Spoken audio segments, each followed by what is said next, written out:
حکم شہ ابرار پہ چلیے خار بھی گل بن جائیں گے۔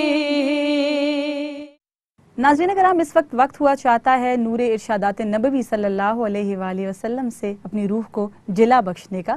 تو ہمارے ساتھ موجود ہیں ہماری بہن تسنیم اختر۔ السلام علیکم تسنیم، پروگرام میں آپ کو خوش آمدید کہتے ہیں۔ تو آج کون سی حدیث مبارکہ سے آپ ہمیں فیضیاب کر رہی ہیں؟ یہ حدیث مبارکہ بھی بخاری شریف سے لی گئی ہے، جسے بیان کیا ہے حضرت ابو ہریرہ رضی اللہ تعالیٰ عنہ نے، اور فرمایا کہ نبی کریم صلی اللہ علیہ وسلم کا ارشاد ہے کہ جو شخص قصداً بلا کسی عذر کے ایک دن بھی رمضان کے روزے کو افطار کر دے، غیر رمضان کا روزہ چاہے تمام عمر رکھتا رہے، اس روزے کے اعمال کے برابر نہیں ہو سکتا۔ استغفر اللہ۔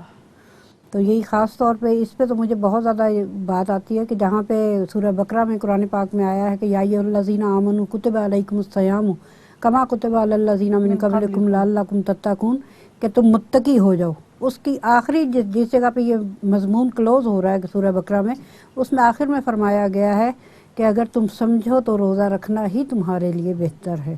بالکل۔ تو یہ ہمارے سمجھنے کی بات ہے کہ اللہ تعالیٰ نے، اب تو سائنس نے بہت چیزیں ثابت کر دی، اور خاص طور پہ گوروں نے خود روزے رکھنے شروع کر دیے۔ بالکل، فاسٹنگ ان کے ہاں ایک تھیراپی ہے، تھیراپی ہے، ایک طریقہ علاج ہے۔ لیکن وہ تو آج ان چیزوں کو ثابت کر رہے ہیں، اور اسلام نے تو 1400 سال پہلے ثابت کر کے دکھایا ہمیں ہر چیز۔ اور وہی والی بات ہے کہ روزے تو ہر امت پہ موجود ہیں، یعنی حضرت موسیٰ علیہ السلام نے جس وقت کوہ طور پہ گئے ہیں تو انہوں نے بھی روزے رکھے، عیسائیت میں بھی روزے موجود ہیں، یہودیت میں بھی روزے موجود ہیں، ایون حضرت آدم علیہ السلام نے عاشورہ کے روزے رکھے۔